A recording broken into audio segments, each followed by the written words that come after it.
All right, guys. Good morning. Happy Friday. Another edition of Good Stuff. We have a full house today. We've got Zach, Barry, John, Brian, Dan, and Eric, who is mid ruck or mid run. Mid ruck. Got 400 meters to go. Nicely done. What are you doing? Friends of ours put together a last minute 24-hour like aerobic endurance event, and so we decided we were going to pick a bunch of charities, and so I selected Canines for Warriors, and it's just a fun way to spend Thursday night at midnight till Friday night at midnight. Every 4 hours for 24 hours. Basically, it ends up being like 1 to 1.5 hours of work, and then rest till the next checkpoint. Alternate between a 4-mile ruck and 40 pull-ups, and then the next round, 4-mile run and 40 push-ups. So that's it. And Canine for Warriors is a fantastic foundation. I wanted to find one that blended not just charity for dogs or military working dogs or veterans and family and their family members. I wanted to find one that blended both. So Canines for Warriors actually supports, trains, and develops the dogs, and then of course selects free of charge to the veterans that are suffering from PTS and TBIs and a handful of other stuff. It's also huge in the suicide prevention community. So we just recently had a former teammate had killed himself, and it just, sat heavy on my shoulders this last couple of weeks, and it just made sense to do it today. So that's Awesome, it. man. Well, good on you. I like this. It's like a live stream physical fitness event, sporting event. Yeah. Yeah, I couldn't tell if I was watching Rich Froning or Matt Fraser. What's going on over there? Yeah, no, nothing. Neither. No.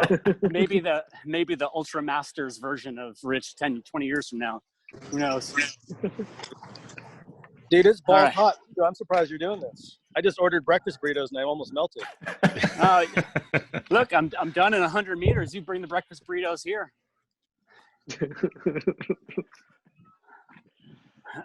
I like the diversity of fitness and morning routines here. We got breakfast burritos on one end, and we got rucking. Right. That's what we bring to you guys. Well, cool. So today, I guess we can chat about the hot topic again this week has been the gyms reopening, or the getting the green light to reopen. So we know more or less like what the sentiment is from a lot of gyms and owners in our network and our reach, and it's still kind of 50-50 on that. But the other side of this equation is kind of understanding if your members are ready to come back. If you are in a position where you can open up responsibly and kind of enact some of these social distancing measures, are your members ready or confident to come back to your gyms? So we kind of go around and see what you guys' thoughts on that. Yep.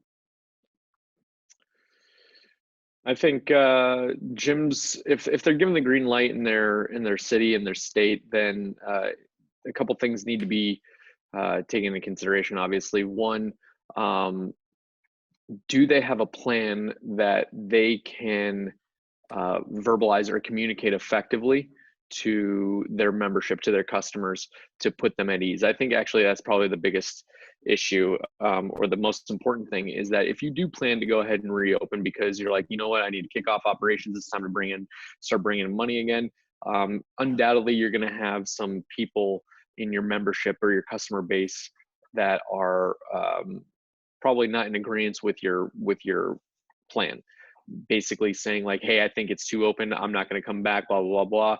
And that voice of dissent, you're going to want to put at ease with conviction. And conviction in this sense is basically your understanding of why you're doing it. So if you go forward with a plan, make sure you can justify the plan using sound logic and objective facts and make sure that you're quelling emotions as much as possible around the whole fear thing. Yeah, I think definitely communication for this is going to be really key.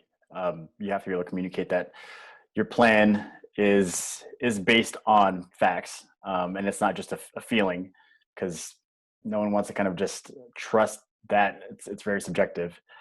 Don't tell people that you're opening up because you're losing money or you need to, or your business won't survive otherwise, because that tells them that you're opening up out of fear. And that's not a reason to open up in this case. Yeah. John, did you reach out to your members yet? Kind of get a feel for where they're at in terms of their sentiment? Yeah, my wife sent out a survey yesterday, maybe the day before, and compiled some results. Basically, just asked them if they had any concerns.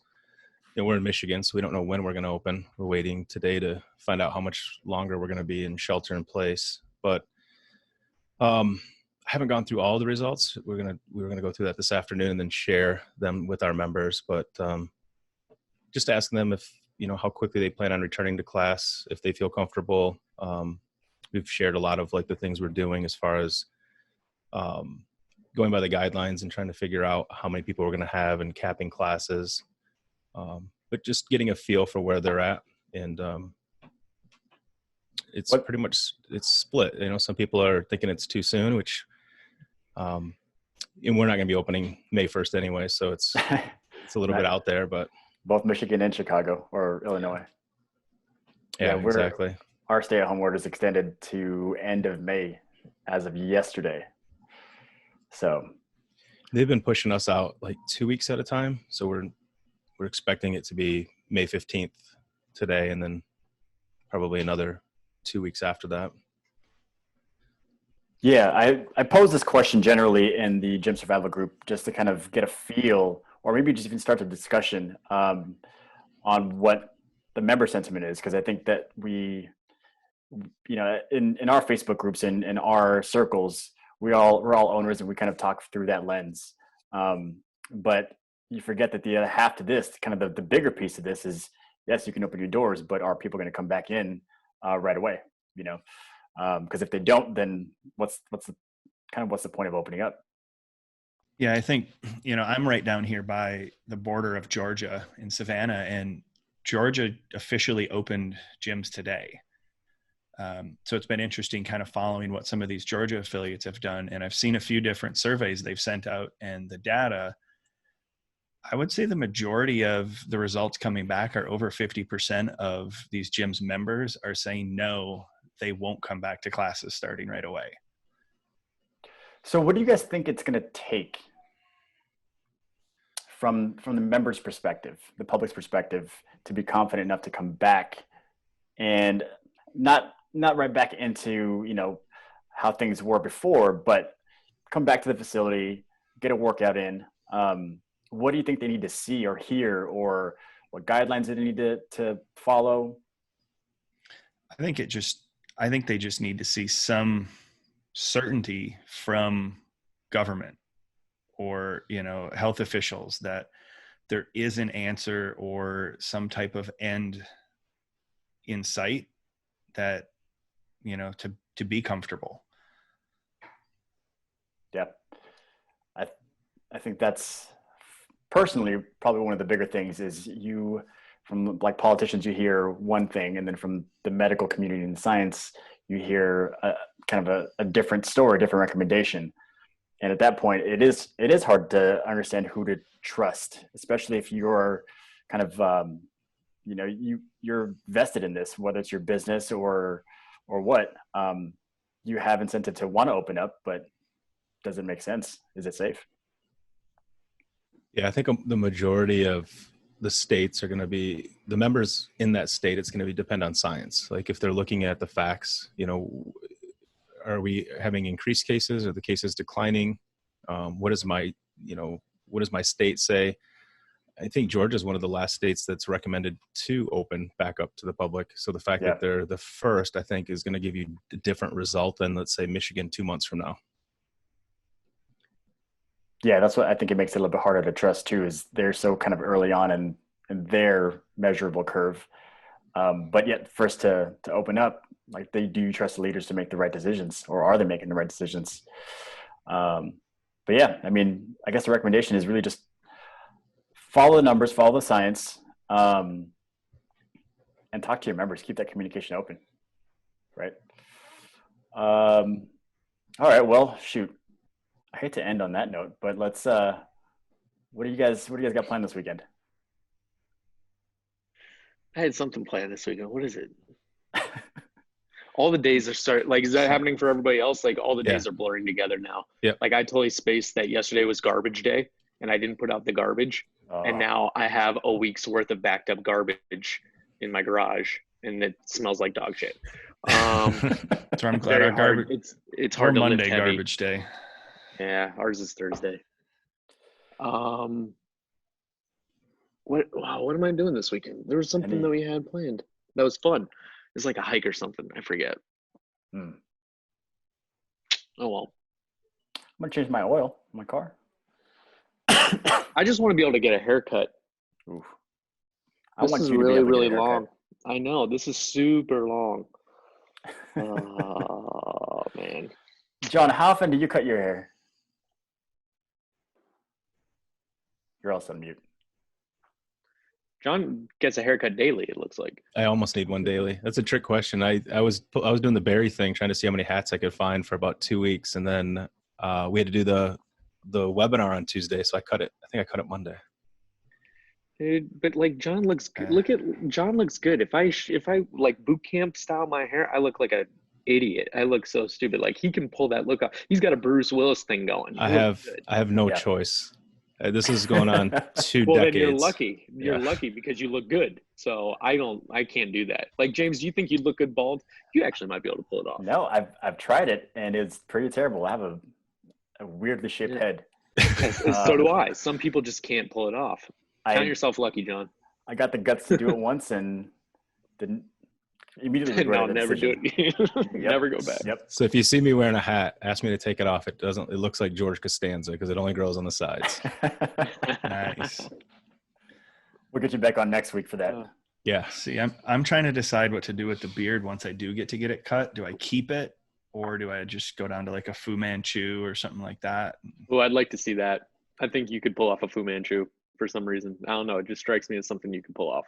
I'll get a picture to you. I did it a couple years ago. Okay, cool. I think you should do it in stages, like each week, take a little bit more off. I've done that before too. See, John looks good shaved. Barry, you look good with a beard. I haven't shaved since the beginning of quarantine. This is all I do. That makes 2 of us. Yeah. Wow.